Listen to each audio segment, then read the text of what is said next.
설악산 국립공원 외곽에 위치한 에코돔 설악산은 이른 아침부터 후끈한 열기에 휩싸여 있었다. 한반도를 덮친 기록적인 폭염이 벌써 사흘째 계속되고 있었고, 투명한 돔 지붕을 통해 쏟아지는 햇살은 마치 거대한 돋보기로 집중된 듯했다. 오늘도 38도예요. 해운박이 중앙관제실의 디지털 온도계를 바라보며 작은 한숨을 내쉬었다. 에코돔의 운영 코디네이터인 그녀는 이미 새벽 5시부터 출근해 각 구역의 상태를 점검하고 있었다. 냉각 시스템에 과부하가 걸리지 않을까 걱정이에요. 열대 구역에서는 지우 한 박사가 곰이라는 이름의 어린 아시아 코끼리를 살펴보고 있었다. 베트남 국경 근처의 불법 사육장에서 구조된 지 불과 몇 주밖에 되지 않은 곰이는 여전히 사람들을 경계하며 구석에서 벗어나려 하지 않았다. 괜찮아, 곰이야. 아무도 너를 해치지 않을 거야. 지우는 부드러운 목소리로 속삭였다. 수의학 박사이자 이곳의 수석 수의사인 그녀는 지난 15년간 수많은 야생동물들의 상처받은 마음을 치료해왔다. 하지만 곰이만큼 깊은 트라우마를 가진 동물은 처음이었다. 곰이의 작은 눈에서 지우는 형언할 수 없는 슬픔을 읽을 수 있었다. 어미와 강제로 떨어져야 했던 고통, 좁은 우리에 갇혀 관광객들의 구경거리가 되었던 굴욕, 그리고 사람에 대한 깊은 불신. 이 모든 것들이 아직 어린 곰이의 영혼에 깊은 상처로 남아있었다. 박사님, 천이 조금 높아 보입니다. 민준서가 열화상 카메라의 수치를 확인하며 말했다. 에코돔의 기술 전문가인 그는 각종 모니터링 장비를 통해 동물들의 상태를 24시간 감시하고 있었다. 이 더위 때문이겠죠. 냉각 시스템을 더 가동할 수 있나요? 지우가 물었다. 이미 최대 용량의 90%로 가동 중입니다. 더 올리면 시스템 과부하가 위험해요. 준호 이미 환경제어실에서 답했다. 환경공학자인 그는 에코돔의 복잡한 기후 조절 시스템을 총괄하고 있었다. 에코돔 설악산은 단순한 동물원이 아니었다. 이곳은 불법 야생동물 거래로부터 구조된 동물들을 치료하고 재활시켜 자연으로 되돌려 보내는 것을 목표로 하는 최첨단 보존센터였다. 아시아 전역에서 온 수백 마리의 동물들이 이곳에서 새로운 희망을 찾고 있었다. 하지만 오늘 아침 뭔가 다른 긴장감이 공기 중에 맴돌고 있었다. 이상해요. 대현 기미 보안실에서 모니터를 응시하며 중얼거렸다. 보안 및 감시 책임자인 그는 지난밤에 CCTV 영상을 검토하고 있었다. 3번 구역의 새벽 2시경에 움직임이 포착됐는데 당직자는 1번 구역에 있었어요. 동물들일 수도 있지 않나요? 해운이 무정이를 통해 물었다. 아니에요. 이건 인간의 움직임 패턴이에요. 그런데 출입 기록에는 아무것도 없어요. 바로 그때 에코돔의 평화로운 오전을 깨뜨리는 날카로운 경보음이 울렸다. 빨간 불빛이 복도를 가득 채우며 비상 상황을 알렸다. 열대구역 냉각 시스템 오류 발생. 준호의 긴급한 목소리가 관제실에 울려 퍼졌다. 온도가 급상승하고 있습니다. 지우는 즉시 곰이에게 달려갔다.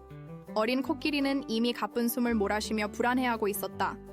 주변의 다른 동물들도 스트레스 반응을 보이기 시작했다. 온도가 몇 도까지 올랐나요? 지우가 다급히 물었다. 42도를 넘어서고 있습니다.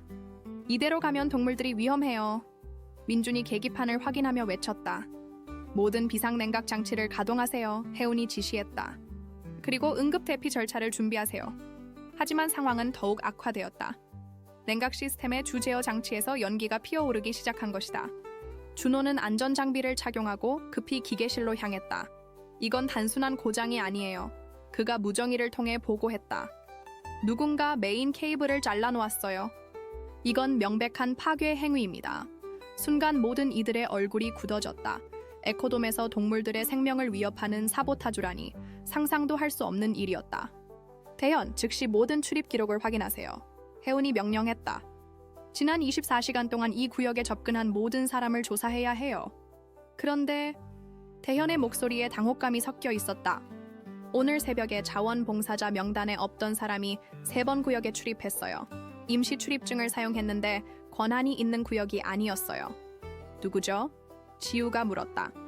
이름은 성민이라고 되어 있어요. 하지만 우리 자원봉사자 등록부에는 그런 이름이 없어요. 이때 또 다른 경보가 울렸다. 이번에는 파충류 구역이었다. 격리실 봉쇄 시스템에 오류 발생. 민준의 목소리에 공포가 섞여 있었다. 망상비단 뱀이 탈출했을 가능성이 있습니다. 에코돔의 평화로운 아침은 순식간에 악몽으로 변했다. 누군가 의도적으로 이곳을 공격하고 있었고 그 누군가는 동물들의 생명을 위험에 빠뜨리는 것을 주저하지 않았다. 해우는 주먹을 꽉 쥐었다. 이곳은 단순한 직장이 아니었다. 상처받은 생명들이 치유를 찾는 성소였고 자연과 인간이 공존할 수 있음을 증명하는 희망의 공간이었다. 그 누구도 어떤 이유로든 이곳을 파괴하도록 두지 않을 것이었다. 모든 직원은 각자의 비상 임무를 수행하세요. 그녀가 단호하게 말했다. 우리는 반드시 동물들을 안전하게 지켜낼 겁니다. 뜨거운 공기 속에서 에코돔 설악산의 진짜 시험이 시작되었다. 이 이야기가 흥미롭다면 우리 채널을 구독하고 좋아요를 눌러주세요. 어느 도시에서 시청하고 계신지 알려주세요. 계속 진행하겠습니다. 파충류 구역의 비상등이 붉은 빛을 깜박이며 복도를 물들였다. 지우는 고미를 안전한 곳으로 이동시킨 후 급히 파충류 관리실로 향했다. 그곳에서 그녀가 본 것은 상상했던 것보다 훨씬 끔찍한 광경이었다. 5m가 넘는 망상 비단뱀이 격리실을 빠져나와 고미가 있던 구역으로 기어가고 있었다. 뱀의 강력한 근육은 이미 어린 코끼리의 다리 주변을 감기 시작했고 고미는 공포에 질린 채 울음소리를 내고 있었다. 모든 직원은 즉시 대피하세요. 민준이 확성기로 외쳤다. 비상 진정제를 준비하고 하지만 지우는 그 자리를 떠날 수 없었다. 고미의 눈에서 그녀를 향한 절망적인 시선을 읽을 수 있었다. 또 버려지는 건가? 또 고통스러운 일이 일어나는 건가? 라고 묻는 것 같았다. 안 돼. 이번에는 달라. 지우가 조용히 중얼거리며 천천히 뱀에게 다가갔다. 그녀의 손에는 응급용 진정제 주사기가 들려 있었다. 박사님, 너무 위험해요. 혜운이 무정의로 소리쳤다. 고미를 또 혼자 두고 갈 수는 없어요. 지우의 목소리는 떨렸지만 결연했다.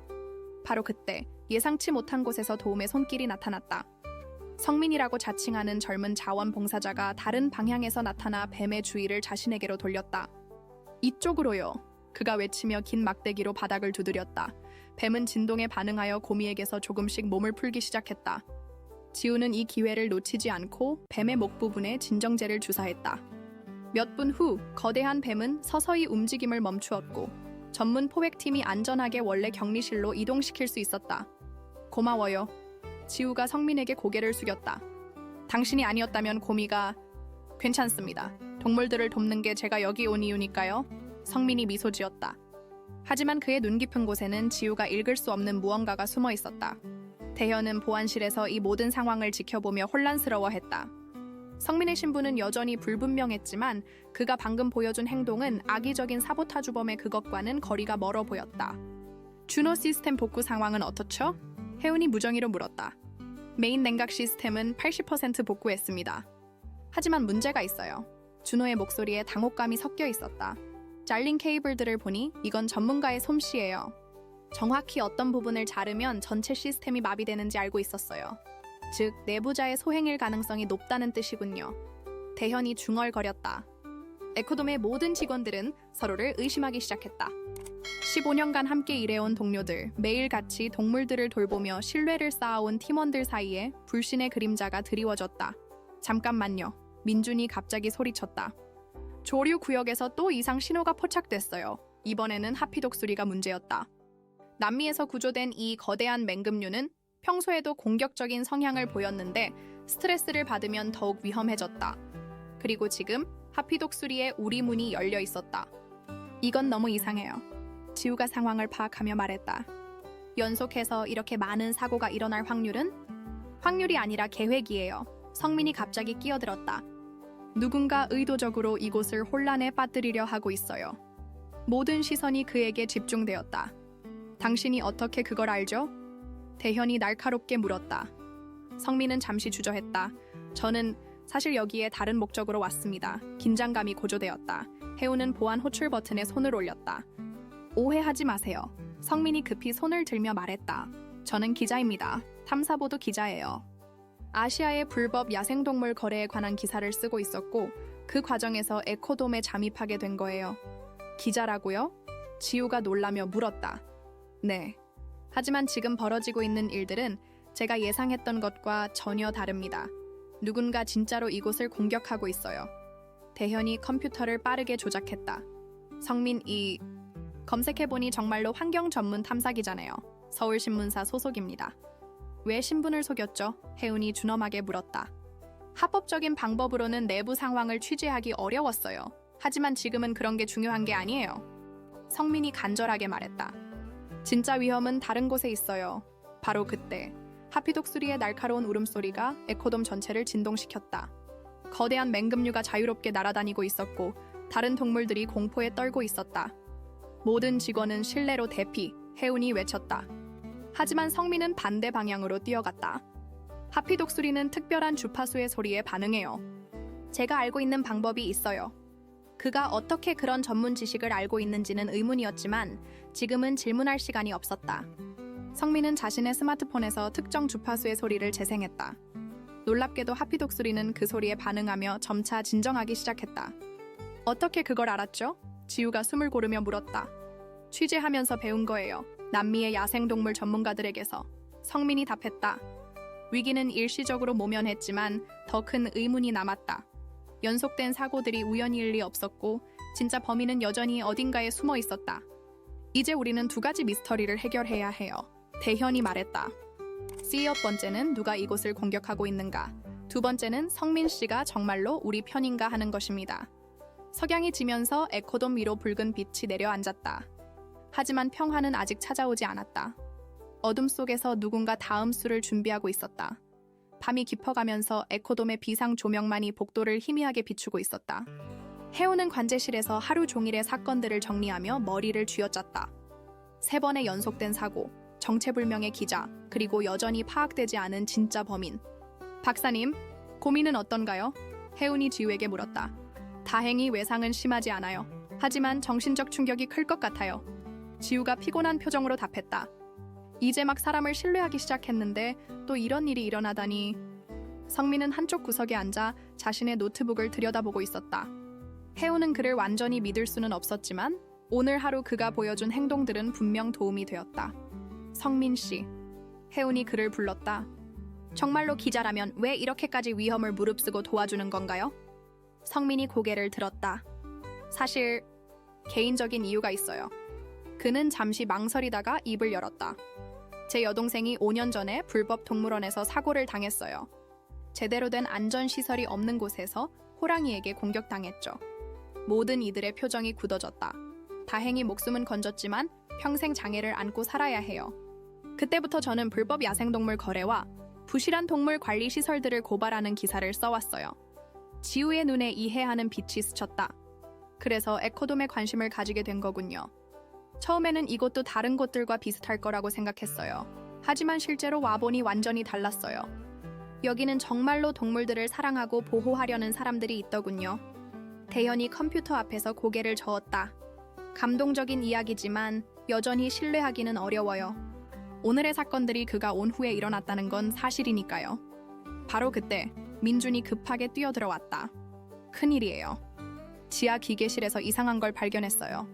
모든 이들이 민준을 따라 지하로 내려갔다. 기계실의 한쪽 구석에는 예상치 못한 광경이 펼쳐져 있었다. 임시로 설치된 작업대, 정교한 전자장비들, 그리고 에코돔의 도면들이 벽에 붙어 있었다. 누군가 오랫동안 여기서 작업을 했어요. 준호가 장비들을 살펴보며 말했다. 이 전자장비들 전문가급이에요. 해우는 작업대 위에 서류들을 뒤져보았다. 그 중에는 에코돔의 상세한 보안 시스템 도면과 각 구역의 동물 배치도가 있었다. 이건 내부 기밀 자료예요. 그녀가 경악하며 말했다. 일반 직원도 접근할 수 없는 정보들이에요. 그렇다면 범인은 높은 권한을 가진 내부자라는 뜻이네요. 대현이 추론했다. 성민이 한 장의 종이를 집어들었다. 잠깐요, 이거 보세요. 그 종이에는 프로젝트 리셋이라는 제목과 함께 체계적인 계획이 적혀 있었다. 각 구역별 시스템 파괴 순서, 동물들의 탈출 시뮬레이션, 그리고 최종 목표가 명시되어 있었다. 에코돔의 실패를 증명하여 정부의 야생동물 보호 정책을 재검토하게 만든다. 지우가 믿을 수 없다는 표정으로 읽었다. 누군가 이곳을 망가뜨려서 야생동물 보호 사업 자체를 무너뜨리려는 거네요. 해운이 분노에 찬 목소리로 말했다. 민준이 컴퓨터 모니터를 가리켰다. 여기 보세요. 실시간 해킹 프로그램이 돌아가고 있어요. 우리 보안 시스템에 지속적으로 침투를 시도하고 있었어요. 대현이 급히 자신의 무정의를 들었다. 본부에 긴급 보고합니다. 우리는 조직적인 공격을 받고 있습니다. 하지만 무정의에서는 잡음만 들려왔다. 통신이 두절됐어요. 그가 당황하며 말했다. 성민이 갑자기 긴장한 표정을 지었다. 잠깐요? 뭔가 이상해요. 이 모든 게 너무 쉽게 발견됐어요. 무슨 뜻이에요? 지우가 물었다. 진짜 범인이라면 이렇게 중요한 증거들을 아무렇게나 놔둘까요? 마치 우리가 발견하기를 바라는 것 같아요. 바로 그때 기계실의 문이 갑자기 닫히며 자동 잠금 장치가 작동했다. 모든 이들이 문으로 달려갔지만 꿈쩍도 하지 않았다. 덫이었어요. 성민이 중얼거렸다. 모든 통신이 차단됐고 우리는 여기 갇혔어요. 대현이 휴대폰을 확인하며 말했다. 신호가 전혀 안 잡혀요. 지우가 갑자기 뭔가를 깨달은 듯 얼굴을 들었다. 잠깐만요. 오늘 하루 종일 사고가 일어났는데 정작 한 사람은 현장에 없었어요. 누구요? 혜은이 물었다. 영호차 박사요. 조류 전문가인 그분은 오늘 아침부터 자취를 감췄어요. 모든 이들이 서로를 바라봤다. 영호차 박사는 에코돔에서 10년 넘게 일한 베테랑 연구원이었다. 조류학 박사이자 동물행동학 전문가인 그는 특히 하피독수리와 같은 맹금류를 전담하고 있었다. 하피독수리가 탈출했을 때 평소 담당자가 없었다는 게 이상했어요. 민준이 회상했다. 그리고 차 박사는 시스템 관리 권한도 가지고 있어요. 준호가 덧붙였다. 냉각 시스템과 보안 시스템에 접근할 수 있는 몇 단 되는 사람 중 하나죠. 성민이 노트북을 열었다. 제가 지난 몇 주간 수집한 정보를 보면 차 박사는 최근 정부의 야생동물 정책에 대해 공개적으로 반대 의견을 표명했어요. 어떤 반대 의견이요? 혜은이 물었다. 야생동물들을 인공환경에 가두는 것 자체가 학대라는 거죠. 아무리 좋은 목적이라도 동물들은 자연에서 살아야 한다고 주장했어요. 지우는 복잡한 표정을 지었다. 그 자체는 틀린 말이 아니에요. 하지만 현실적으로 구조된 동물들 중에는 이미 자연으로 돌아갈 수 없는 경우가 많아요. 아마 차 박사는 에코돔이 실패하는 모습을 보여줌으로써 정부 정책을 바꾸려는 것 같아요. 성민이 추측했다. 갑자기 기계실 안의 모든 조명이 꺼졌다. 완전한 어둠 속에서 누군가의 목소리가 스피커를 통해 들려왔다. 여러분이 진실에 너무 가까이 다가온 것 같군요. 영호차 박사의 목소리였다. 차 박사님, 왜 이런 일을 하는 거예요? 지우가 어둠 속에서 소리쳤다. 한 박사, 당신은 아직도 모르는군요. 우리가 하고 있는 일이 얼마나 잘못된 건지. 동물들을 구하는 게 잘못된 일인가요? 구한다고요? 우리는 그들을 또 다른 감옥에 가두고 있을 뿐이에요. 진정한 구원은 이런 시설들이 모두 사라져야만 가능해요. 어둠 속에서 차 박사의 목소리는 계속되었다. 오늘 밤이 마지막이 될 겁니다. 에코돔의 완전한 리셋이 시작됩니다. 어둠 속에서 차 박사의 냉소적인 웃음소리가 메아리 쳤다. 10년 동안 이곳에서 일하면서 매일 보았어요. 자연에서 자유롭게 날아다녀야 할 하피독수리가 좁은 우리에 갇혀 날개를 접고 있는 모습을, 넓은 사바나를 뛰어다녀야 할 코끼리가 콘크리트 바닥에서 절망에 빠져있는 모습을. 지우의 목소리가 떨렸다. 하지만 그 동물들은 이미 상처를 받았어요. 자연으로 돌아갈 수 없는 상태였다고요. 그렇다면 차라리. 차 박사의 목소리가 멈췄다가 다시 이어졌다. 차라리 편안하게 보내는 게 낫지 않을까요? 성민이 경악했다. 설마 당신이 말하는 최종 해결책이. 맞아요. 모든 동물들을 고통에서 해방시키는 거예요. 그리고 에코돔 같은 위선적인 시설들이 더 이상 만들어지지 않도록 하는 것이죠. 혜은이 분노의 찬 목소리로 외쳤다. 당신 미쳤어요. 그건 구조가 아니라 학살이에요. 학살이라고요? 한 코디네이터님, 당신은 진짜 현실을 보지 못하고 있어요. 고미를 보세요. 어미를 잃고 인간들에게 학대당하고 이제 또 다른 인공환경에 갇혀서 평생을 살아야 해요. 그게 정말 행복한 삶인가요? 지우가 주먹을 꽉 쥐었다. 고민은 회복되고 있어요. 시간이 걸리겠지만 다시 신뢰를 배우고 있어요. 신뢰요? 차 박사가 비웃었다. 인간에 대한 신뢰를 배우는 게 야생동물에게 좋은 일인가요? 그건 그들의 야생 본능을 죽이는 거예요. 민준이 문을 두드리며 소리쳤다. 치아 박사님, 제발 이성적으로 생각해보세요. 다른 방법이 있을 거예요. 다른 방법은 30년간 시도해봤어요. 논문도 쓰고 정부에 건의도 하고 국제학회에서 발표도 했어요. 하지만 아무도 듣지 않았어요. 오히려 에코돔 같은 시설들이 더 많이 생겨나고 있어요. 준호가 벽의 환기구를 살펴보며 말했다. 환기 시스템을 통해 독가스를 퍼뜨릴 계획인 것 같아요. 이미 준비가 끝난 듯해요. 대현이 절망적인 목소리로 말했다. 통신도 차단되고 외부와 연락할 방법도 없어요. 밤중이라 다른 직원들도 없고. 기다려요. 성민이 갑자기 뭔가를 떠올린 듯 말했다. 제가 취재하면서 알게 된 게 있어요. 에코돔에는 극비 비상 시스템이 있다고 들었어요. 비상 시스템? 혜은이 물었다. 동물들이 집단 탈출할 경우를 대비한 자동 진정제 분사 시스템이요? 하지만 그 시스템은 설마 그걸 역이용하려는 건가요? 지우가 깨달았다. 차 박사의 목소리가 다시 들려왔다. 역시 기자답게 정보가 빠르군요. 맞아요. 원래는 동물들을 진정시키기 위한 시스템이지만 화학 성분을 바꾸면 안 돼요. 지우가 비명을 질렀다. 곰이와 다른 모든 동물들이 고통 없이 평화롭게 잠들 거예요. 그리고 이 사건이 전 세계에 보도되면서 사람들은 깨닫게 될 거예요. 동물들을 인공 환경에 가두는 것이 얼마나 잔인한 일인지를. 성민이 노트북을 열며 급하게 타이핑했다. 제가 해킹을 시도해 볼게요. 차 박사가 아무리 준비를 잘 했어도 완벽할 수는 없어요. 당신이 해킹을 할 수 있나요? 민준이 놀라며 물었다. 기자가 되기 전에 컴퓨터 공학을 전공했어요. 그리고 불법 동물 거래 조직들을 취재하면서 이런 기술들을 익혔죠. 몇 분 후 성민의 얼굴이 밝아졌다. 됐어요. 문 잠금 해제에 성공했어요. 문이 열리자 모든 이들이 밖으로 뛰어나갔다. 하지만 복대는 이미 희미한 가스 냄새가 퍼지고 있었다. 이미 시작됐어요. 지우가 외쳤다. 각자 다른 구역으로 나뉘어서 환기 시스템을 차단해야 해요. 혜운이 지시했다. 저는 고미에게 가겠어요. 지우가 말했다. 위험해요, 박사님. 성민이 만류했다. 위험하다고 고미를 버릴 수는 없어요. 그 아이는 이미 충분히 배신당했어요. 지우는 코끼리 구역으로 달려갔다. 고미는 이미 가스의 영향으로 비틀거리고 있었다. 그녀는 응급용 산소 마스크를 끼고 고미에게 다가갔다. 괜찮아, 고미야. 내가 여기 있어.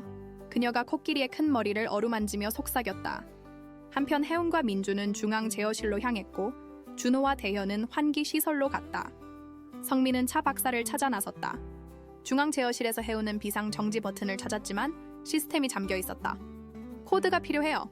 차 박사의 개인 코드일 거예요. 민준이 말했다.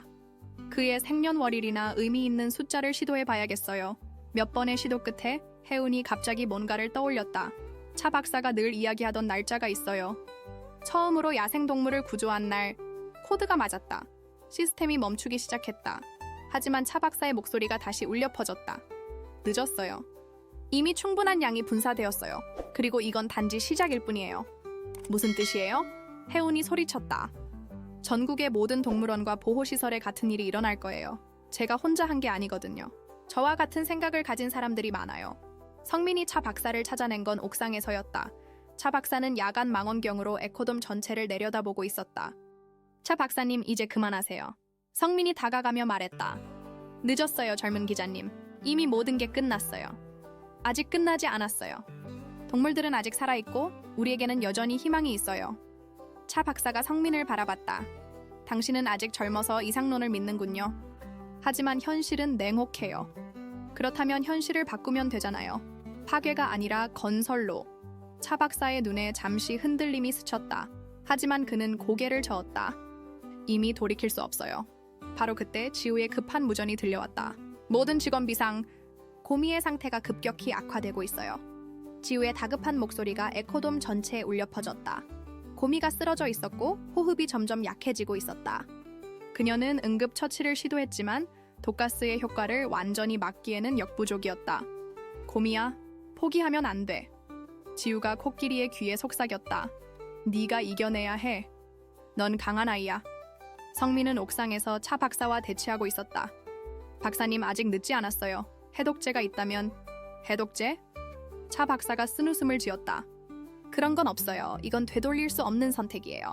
하지만 성민은 차 박사의 눈에서 무언가 다른 것을 읽었다. 확신에 찬 광신도의 눈이 아니라 후회와 고뇌로 흔들리는 인간의 눈이었다. 박사님은 정말로 동물들을 사랑하시는 거 맞죠? 성민이 조심스럽게 물었다. 차 박사의 어깨가 떨렸다. 물론이죠. 그렇기 때문에 이런 선택을 한 거예요. 그렇다면 고미를 한 번만 봐주세요. 지금 당장. 차 박사가 망설였다. 성민은 계속해서 말했다. 박사님이 10년 동안 여기서 일하면서 한 번도 동물의 회복을 보지 못했나요? 절망에서 희망으로, 공포에서 신뢰로 변해가는 모습을 말이에요. 한편 중앙 제어실에서는 혜운과 민준이 비상 환기 시스템을 최대한 가동시키고 있었다. 독가스를 빨리 배출시키는 것이 유일한 방법이었다. 산소 농도가 조금씩 회복되고 있어요. 민준이 보고했다. 하지만 이미 노출된 동물들에게는 시간이 부족해요. 준호와 대현은 각 구역을 돌아다니며 아직 의식이 있는 동물들을 안전한 곳으로 이동시키고 있었다. 하지만 모든 동물을 구하기에는 인력이 턱없이 부족했다. 도움이 필요해요. 준호가 무전으로 외쳤다. 파충류 구역의 동물들이 너무 많아요. 그때 예상치 못한 곳에서 도움의 손길이 나타났다. 에코돔 근처에 거주하는 주민들이 소란을 듣고 달려온 것이었다. 저희가 도울 수 있는 일이 있나요? 한 중년 남성이 물었다. 동물 전문가가 아니시면 위험할 수 있어요. 대현이 걱정스럽게 말했다. 저는 수의사입니다. 한 여성이 나섰다. 은퇴했지만 아직 도울 수 있어요. 더 많은 사람들이 모여들었다. 소방관, 간호사, 그리고 단순히 도움을 주고 싶어 하는 주민들까지. 에코돔의 위기 소식이 지역사회에 퍼지면서 자발적인 구조대가 형성된 것이었다. 옥상에서 차 박사는 이 모든 광경을 내려다보고 있었다. 자신이 파괴하려 했던 것을 지키기 위해 수많은 사람들이 자발적으로 나서는 모습을 보면서 그의 확신이 흔들리기 시작했다. 보이시죠? 성민이 말했다. 사람들은 정말로 동물들을 보호하고 싶어 해요. 에코돔은 단순한 감옥이 아니라 희망의 상징이에요. 차 박사의 눈에 눈물이 맺혔다. 하지만 동물들은 자유를 원해요. 맞아요. 하지만 지금 당장의 자유보다 더 중요한 건 생명이에요. 그리고 언젠가 진짜 자유를 찾을 수 있는 기회예요. 지우의 목소리가 다시 무전을 통해 들려왔다. 고미가 의식을 되찾았어요. 하지만 아직 위험해요. 차 박사가 갑자기 입을 열었다. 비상의료실에 응급 해독제가 있어요. 뭐라고요? 성민이 놀라며 물었다. 만약의 경우를 대비해서 소량의 해독제를 준비해뒀어요. 하지만 모든 동물에게 쓸 만큼은 아니고. 성민은 즉시 무정의를 들었다. 모든 팀원 들으세요. 비상의료실에 해독제가 있어요. 혜운이 급히 답했다. 얼마나 있나요? 차 박사가 떨리는 목소리로 답했다. 대형 동물 3마리, 소형 동물 10마리 정도 분량이에요. 절망적인 숫자였다. 에코돔에는 수백 마리의 동물이 있었다. 선택해야 해요. 지우의 목소리에 괴로움이 섞여 있었다. 누구를 구할지. 바로 그때 차 박사가 갑자기 뛰어내려가기 시작했다. 안 돼요. 제가 직접 가겠어요. 성민이 그를 따라 뛰었다. 차 박사는 비상의료실에서 해독제를 꺼내며 말했다. 고미부터 시작해요. 그 아이가 가장 위험한 상태니까. 박사님. 지우가 놀란 표정으로 그를 바라봤다. 제가 잘못했어요. 차 박사의 목소리가 떨렸다. 동물들을 구하려다가 오히려 해치려 했어요. 해독제를 맞은 고미는 점차 호흡이 안정되기 시작했다. 하지만 여전히 많은 동물들이 위험한 상태였다. 해독제가 부족해요. 민준이 절망적으로 말했다. 그때 성민이 갑자기 뭔가를 떠올렸다. 잠깐만요. 제가 취재하면서 알게 된 게 있어요. 근처 대학병원에 야생동물 응급센터가 있어요. 혜운이 즉시 전화를 걸었다. 응급 상황입니다. 독가스에 노출된 야생동물들을 위한 해독제가 필요해요. 30분 후 헬리콥터의 소음과 함께 응급 의료진이 도착했다. 대학병원의 수의사들과 간호사들이 해독제와 의료 장비를 가지고 온 것이었다. 늦지 않았나요? 응급팀장이 물었다. 아니에요. 지우가 안도의 표정으로 답했다. 아직 모든 동물들이 살아있어요. 구조 작업이 본격적으로 시작되었다. 전문 의료진, 에코돔 직원들, 그리고 자원봉사 주민들이 하나가 되어 동물들을 구하기 위해 노력했다. 차 박사는 한쪽 구석에서 자신이 저지른 일을 후회하며 눈물을 흘리고 있었다. 성민이 그에게 다가갔다. 박사님, 아직 끝나지 않았어요. 이제부터라도 진짜로 동물들을 도우실 수 있어요. 어떻게요? 저는 그들을 해치려 했는데 그 경험을 통해 더 나은 보호 방법을 찾아낼 수 있을 거예요. 파괴가 아닌 개선을 통해서 말이에요. 새벽이 밝아오면서 에코돔에는 희망의 빛이 다시 비치기 시작했다. 대부분의 동물들이 위험에서 벗어났고 고미도 서서히 회복되고 있었다. 하지만 아직 해결되지 않은 문제가 하나 남아 있었다. 차 박사가 언급했던 전국적인 음모였다. 새벽 햇살이 에코돔의 투명한 돔을 통해 부드럽게 스며들었다. 밤새 벌어진 혼란의 흔적들이 여전히 남아 있었지만 생명의 온기가 다시 돌아오고 있었다. 고미는 지우의 곁에서 천천히 일어나 작은 걸음을 내딛고 있었다. 정말 다행이에요. 혜운이 안도의 한숨을 내쉬었다. 모든 동물들이 위험에서 벗어났어요. 하지만 성민의 표정은 여전히 어두웠다. 아직 끝나지 않았어요. 차 박사님이 말씀하신 전국적인 음모를 해결해야 해요. 차 박사는 구석에 앉아 자신의 노트북을 열고 있었다. 그의 얼굴에는 깊은 후회와 결심이 동시에 드러나고 있었다. 제가 연락을 취했던 사람들이 있어요. 그가 떨리는 목소리로 말했다. 전국 다개 도시의 동물 보호 시설에서 일하는 사람들이죠. 누구들인가요? 대현이 물었다. 부산의 해양생물보호센터의 김 박사, 대구의 야생동물 재활센터의 이 수의사, 전주의 조류보호소의 박 연구원, 그리고 제주도의 돌고래 연구소의 최 박사예요. 지우가 놀란 표정을 지었다. 모두 저명한 전문가들이네요. 왜 그분들이 저와 같은 생각을 가지고 있었어요? 동물들을 인공 환경에 가두는 것에 대한 회의감이요. 차 박사가 설명했다. 하지만 지금 깨달았어요. 우리가 틀렸다는 걸. 성민이 급히 자신의 스마트폰을 확인했다. 뉴스를 봐요. 부산 해양생물보호센터에서 원인 불명의 시스템 오류가 발생했다고 해요. 이미 시작된 거네요. 해운의 얼굴이 창백해졌다. 차 박사가 급히 전화를 걸기 시작했다. 김 박사님, 저 차영호예요. 계획을 중단해주세요. 하지만 전화는 통하지 않았다. 다른 번호들에도 연달아 전화를 걸었지만 모두 마찬가지였다. 이상해요. 민준이 차 박사의 노트북을 들여다보며 말했다. 이 통신 프로그램 일반적인 메신저가 아니에요. 성민이 화면을 자세히 살펴봤다. 이건 암호화된 통신망이에요. 누군가 당신들의 대화를 감시하고 있었을 가능성이 있어요. 감시요? 차 박사가 당황했다. 생각해보세요. 당신들 같은 전문가들이 갑자기 같은 생각을 하게 된 게 우연일까요? 성민이 추론했다. 누군가 의도적으로 당신들을 조종했을 수도 있어요. 준호가 기술적인 분석을 시작했다. 이 프로그램의 출처를 역추적해볼게요. 몇 분 후 놀라운 사실이 드러났다. 이 프로그램은 그린 프리덤이라는 국제 환경단체에서 만든 거예요. 준호가 보고했다. 그린 프리덤, 지우가 그 이름을 되뇌었다. 들어본 적이 있어요. 극단적인 동물 해방을 주장하는 단체죠. 성민이 인터넷을 검색했다. 여기 있어요. 이 단체는 작년에 유럽에서 여러 동물원에 대한 테러 공격을 주도했다고 의심받고 있어요. 테러라고요? 해운이 경악했다. 동물들을 해방시킨다는 명목으로 시설들을 파괴했어요. 하지만 실제로는 많은 동물들이 희생되었죠. 차 박사의 얼굴이 더욱 창백해졌다. 그렇다면 저희는 이용당한 건가요? 그럴 가능성이 높아요. 성민이 고개를 끄덕였다. 전문가들의 이름을 빌려서 자신들의 목적을 달성하려 했던 거죠. 바로 그때 차 박사의 휴대폰이 울렸다. 화면에는 본부라는 이름이 표시되어 있었다. 받아보세요. 성민이 말했다. 하지만 스피커폰으로 하세요. 차 박사님, 계획이 예정보다 빨리 진행되고 있습니다. 낯선 남성의 목소리가 들렸다. 에코돔에서의 성공 소식을 들었어요. 차 박사가 성민을 바라보며 답했다. 네. 하지만 생각보다 반응이 크네요. 그럴수록 좋습니다. 언론에 관심이 집중될수록 우리의 메시지가 더 널리 퍼질 거예요. 메시지라면? 동물보호시설들이 얼마나 위험하고 비효율적인지 세상에 알리는 거죠.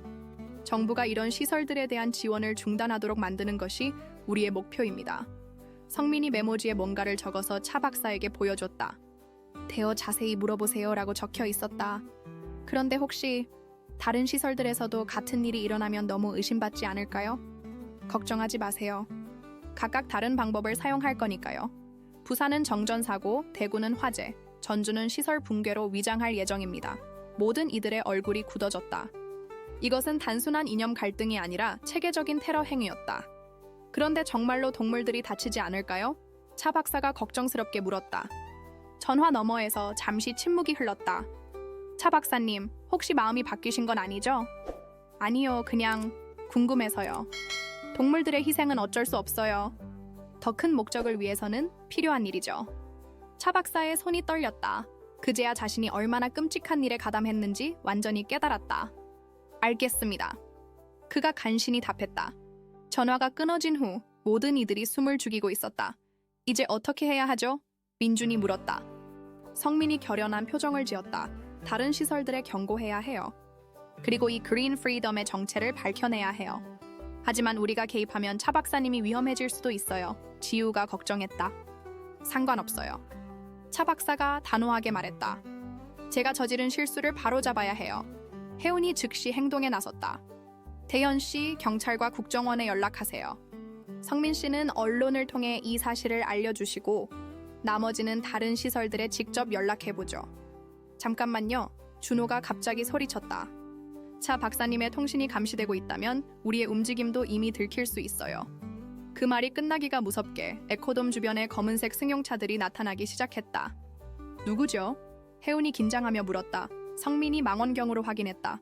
번호판이 보이지 않아요. 그리고 차에서 내리는 사람들 일반인이 아닌 것 같아요. 차 박사가 절망적인 표정을 지었다. 쟤 때문에 모든 분들이 위험에 빠졌어요. 아니에요. 지우가 그의 손을 잡았다. 우리 모두 같은 목표를 가지고 있어요. 동물들을 진정으로 보호하는 것 말이에요. 고미가 지우 곁으로 다가와 작은 코로 그녀의 손을 건드렸다. 마치 괜찮다고 위로하는 것 같았다. 고미야, 네가 우리에게 힘을 주는구나. 지우가 미소 지었다. 혜운이 모든 이들을 바라보며 말했다. 우리는 포기하지 않을 거예요. 에코돔을 지켜낸 것처럼 다른 곳들도 지켜낼 수 있어요. 검은 차들이 점점 가까워지고 있었지만 에코돔의 사람들은 굴복하지 않았다. 그들에게는 지켜야 할 소중한 생명들이 있었고 무엇보다 서로에 대한 신뢰가 있었다. 검은 승용차들이 에코돔 정문에 멈춰섰다. 하지만 차에서 내린 사람들의 정체는 예상과 달랐다. 그들은 테러리스트가 아니라 국정원 요원들이었다. 안전합니까? 팀장으로 보이는 남성이 물었다. 긴급 신고를 받고 왔습니다. 혜운이 안도의 한숨을 내쉬었다. 네, 상황은 정리되었어요. 하지만 더 큰 문제가 있습니다. 성민이 그린 프리덤에 대해 수집한 모든 정보와 녹음된 통화 내용을 국정원에 전달했다. 요원들은 즉시 다른 지역의 동료들에게 연락을 취했다. 부산과 대구에서는 아직 사건이 발생하지 않았습니다. 요원이 보고했다. 하지만 전주에서는 의심스러운 움직임이 포착되었어요. 차 박사가 떨리는 목소리로 말했다. 제가 직접 연락해 보겠어요. 박 연구원에게. 이번에는 전화가 연결되었다. 영호 형? 갑자기 왜? 민수야, 지금 당장 모든 걸 중단해. 차 박사가 급하게 말했다. 우리가 이용당했어. 그린 프리덤은 진짜 환경보호단체가 아니야. 무슨 소리야? 동물들을 정말로 해치려는 테러 조직이야. 나는 에코돔에서 끔찍한 실수를 저질렀어. 너는 같은 실수를 하면 안 돼. 전화 너머로 긴 침묵이 흘렀다. 형, 정말이야? 정말이야. 제발 믿어줘. 30분 후 전주 조류보호소의 박 연구원으로부터 연락이 왔다. 그는 차 박사의 경고를 듣고 그린 프리덤과의 연락을 모두 차단했으며 경찰에 신고했다고 했다. 부산과 대구의 동료들도 차례로 연락을 해왔다. 차 박사의 진심 어린 사과와 경고를 듣고 모두 계획을 포기했다는 것이었다. 다행이에요. 지우가 안도했다. 더 큰 피해는 막을 수 있었네요. 하지만 성민의 표정은 여전히 심각했다. 그린 프리덤의 본부는 아직 활동 중이에요. 다른 방법으로 목적을 달성하려 할 거예요. 바로 그때 차 박사의 휴대폰이 다시 울렸다.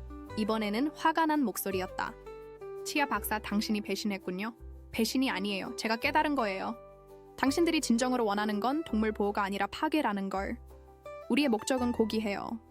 동물들을 인간의 이기심으로부터 완전히 해방시키는 것이죠. 성민이 메모지에 시간을 끌어보세요 라고 적어서 보여줬다. 국정원 요원들이 통화를 역추적하고 있었다. 그렇다면 왜 동물들을 해치려 하는 거예요? 차 박사가 물었다. 때로는 큰 목적을 위해 작은 희생이 필요해요. 당신도 처음에는 이해했잖아요. 아니에요. 저는 착각했어요. 진정한 보호는 사랑에서 나오는 거예요. 파괴에서가 아니라. 고미가 차 박사 옆으로 다가와 작은 코로 그의 손을 건드렸다. 차 박사는 놀라며 고미를 바라봤다. 이 아이를 보세요. 차 박사가 전화기에 대고 말했다. 불법 사육장에서 구조된 코끼리예요. 처음에는 모든 인간을 두려워했어요. 하지만 지금은 다시 신뢰를 배우고 있어요. 이것이 진정한 치유예요. 전화 너머에서 잠시 침묵이 흘렀다. 감상적인 소리 그만하세요. 어차피 늦었어요. 우리에게는 다른 계획이 있거든요. 통화가 끊어졌지만 국정원 요원들은 위치를 파악하는 데 성공했다. 서울 강남구의 한 빌딩에서 신호가 발신되었습니다. 요원이 보고했다. 즉시 수사팀을 파견하겠습니다. 몇 시간 후 그린 프리덤의 한국 지부가 전면 수사를 받았다는 소식이 전해졌다. 국제 공조 수사를 통해 유럽 본부까지 추적이 이어질 예정이었다. 끝났네요. 혜운이 말했다. 아니에요. 지우가 고개를 저었다. 이제 시작이에요. 그녀는 고미를 바라보며 계속했다. 이 아이들에게 진정한 치유를 제공하는 것, 그것이 우리의 진짜 시작이에요. 성민이 노트북을 열며 말했다. 저는 이 모든 이야기를 기사로 써서 세상에 알릴 거예요. 에코돔에서 일어난 기적을, 그리고 진정한 동물 보호가 무엇인지를. 차 박사가 조심스럽게 말했다. 저도 도울 수 있을까요? 제가 저지른 실수를 바로잡는 일에. 물론이죠. 혜운이 미소 지었다. 우리 모두 실수하면서 배우는 거니까요. 한 달 후 에코돔 설악산은 새로운 모습으로 재탄생했다. 보안 시스템은 더욱 강화되었고 동물들의 치료 프로그램은 더욱 체계적으로 발전했다. 무엇보다 중요한 것은 직원들 사이의 신뢰가 더욱 깊어졌다는 것이었다. 고미는 이제 사람들을 두려워하지 않았다. 지우가 다가가면 작은 코로 인사를 하고 다른 직원들에게도 호기심을 보였다. 트라우마에서 벗어나 새로운 삶을 시작한 것이었다. 성민의 기사는 국제적인 반향을 일으켰다. 전 세계의 동물보호 시설들이 에코돔의 사례를 벤치마킹하기 시작했고 그린 프리덤과 같은 극단주의 단체들에 대한 경각심도 높아졌다. 차 박사는 새로운 연구 프로젝트를 시작했다. 인공 환경에서의 야생동물 심리 치유라는 주제로 고미와 같은 트라우마를 겪은 동물들을 돕는 프로그램을 개발하는 것이었다. 결국 우리 모두 같은 꿈을 꾸고 있었던 거네요. 어느 저녁 모든 직원들이 모인 자리에서 지우가 말했다. 어떤 꿈이요? 민준이 물었다. 동물들이 행복할 수 있는 세상 말이에요. 방법은 달랐지만 목표는 같았어요. 고미가 그들 곁으로 다가와 작은 울음소리를 냈다. 마치 동의한다는 듯이. 혜운이 고미의 머리를 쓰다듬으며 말했다. 고미야, 네가 우리에게 가장 큰 교훈을 줬어. 상처받은 마음도 사랑으로 치유될 수 있다는 걸. 석양이 에코돔을 물들이면서 투명한 돔 안에는 평화로운 저녁이 찾아왔다. 동물들은 안전하게 쉬고 있었고 사람들은 내일을 위한 새로운 계획을 세우고 있었다. 성민은 마지막 기사를 마무리하며 키보드를 두드렸다. 에코돔 설악산에서 벌어진 일은 단순한 사건이 아니었다. 그것은 진정한 보호와 거짓된 해방 사이의 선택이었고 파괴와 치유 사이의 갈림길이었다. 그리고 우리는 올바른 선택을 했다. 고미의 맑은 눈동자가 그것을 증명하고 있다. 친애하는 시청자 여러분, 에코돔 설악산에서 벌어진 해운, 지유, 그리고 고미의 이야기가 여러분의 마음에 깊은 감동을 전해드렸기를 바랍니다. 진정한 사랑과 보호가 무엇인지, 그리고 상처받은 마음도 치유될 수 있다는 희망의 메시지를 함께 나누었습니다. 이와 같이 감동적이고 의미 있는 이야기들을 더 만나고 싶으시다면 왼쪽 링크를 클릭하여 저희가 특별히 준비한 플레이리스트를 확인해 보세요. 이 이야기가 마음에 드셨다면 채널 구독과 좋아요를 눌러주시는 것을 잊지 마세요. 매일 인간의 복잡한 감정과 삶의 다양한 모습을 탐구하는 독특한 이야기들을 가져다 드립니다. 다음 콘텐츠도 놓치지 마시고 댓글로 여러분의 생각을 들려주세요.